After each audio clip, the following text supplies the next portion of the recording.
Y'all already know what it is, man. It's Mr. Crave again with another exclusive interview from another underground up-and-coming artist that not only raps but does poetry and writes books. Get with him. Mike, talk to him. Introduce yourself, man. Yo, what's going on, man? My name is Mike Pierre-Paul. They call me Mr. A.K.A. Mr. Hennessy and Chess. That's the poetry album. You know, definitely shout out on Crave for inviting me. You already know what time it is, man. I wouldn't call what I say do rapping. Is more like urban spoken word. You know, maybe a pre-Wale before Wale became Wale type situation. You know what I'm saying? So that's what I'm about, man. Wrote a published book, 2011, sold 4,000 copies, and came out with this series of Hennessy inspired. You know what I'm saying? Mixtapes with instrumentals, violins, and different things in the background, so you can feel the passion and emotion behind the writing. Where you're just not reading, but I'm also giving you the feeling and what's in my heart that you can actually listen to. So right now we out here with Hennessy and Chess and homie Crave. You're ready. That's what it is. That's what it is. So other than that, you gave them a little quick rundown, but exactly what projects do you have coming as of right now? What's going on right now is the Hennessy and Chess mixtape, which I've been getting donations for. I'm not selling it. I say donations off the strength that you still got to pay for the studio time. You still got to pay for the artwork. You still got to pay for everything. $5 is not going to make me rich. It's just a donation to what I've been doing so I can keep putting that product out there so you people can hear what I'm doing. Because when you say poetry, people are like, oh, yeah, I don't. But it depends where you at with it. You know what I'm saying? So, you know, it's a lot of people I could come to different angles, because I could touch from doctors to lawyers to opera singers to ballerinas and still holler at the dudes in the hood because they see where I'm coming from. They know what I'm doing. They know what I'm trying to do. But I put it on a different platform. So the project that I got going on right now is called Ink of a Scholar, Hennessy and Chess, Volume 2. That's what it is. That's what it is. Some great things, man. Yeah. So as an artist, as of what's been going on, we're going to talk a little about current events. Of course, that's important. What's been going on with Freddie Gray, Eric Garner, you know, Trayvon. We could keep going. The list goes on. Oh, yeah, it's crazy. You know, as you being a poet, you know, how do you feel about this? You know, are you writing anything to really inspire the people, to get them back into unity, so on and so forth?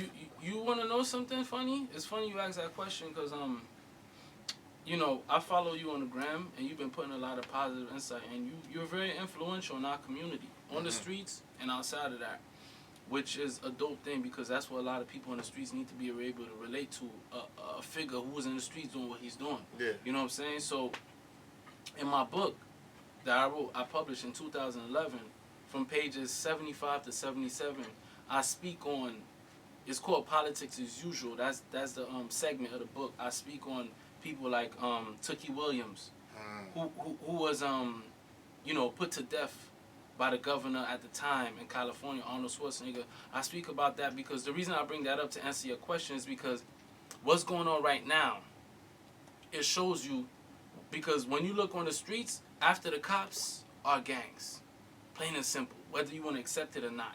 After the police is gangs in every state, in every city, after the police is gangs. And the thought of gangs coming together to evoke change in their community is scary to America.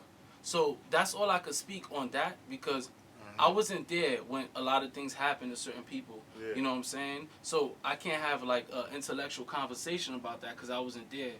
I'm not on the forefront. But what I can say is, those who know that they got the influence of the streets, let's start using it right so we can bring change in our community.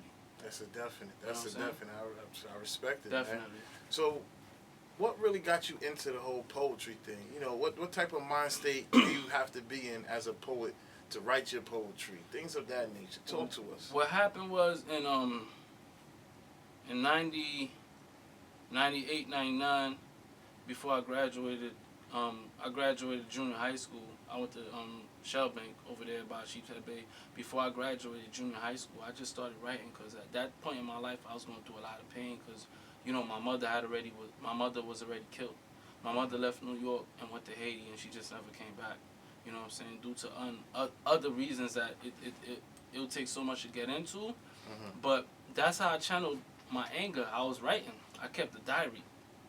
So, you know, I started writing bullshit about flowers in the skies and shit like that. But You know what I'm saying? When I realized that this was what I thought poetry was. I feel like poetry is all around us. You just gotta look for it.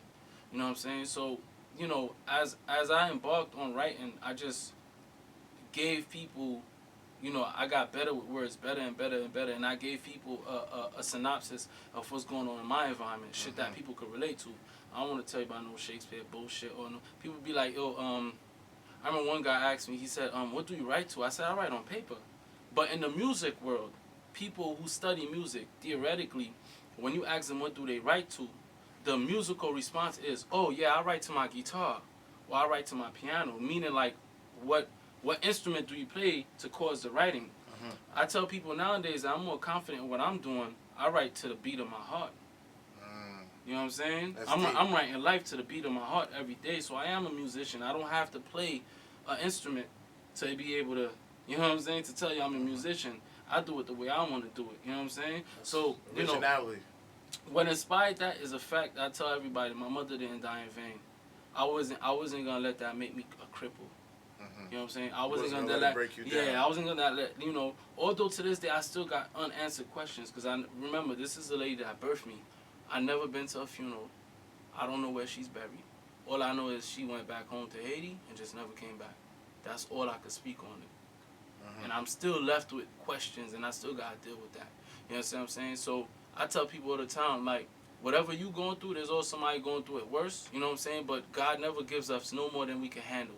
Whether you've been through the prison system, whether your parents was on crack, whatever it is, man.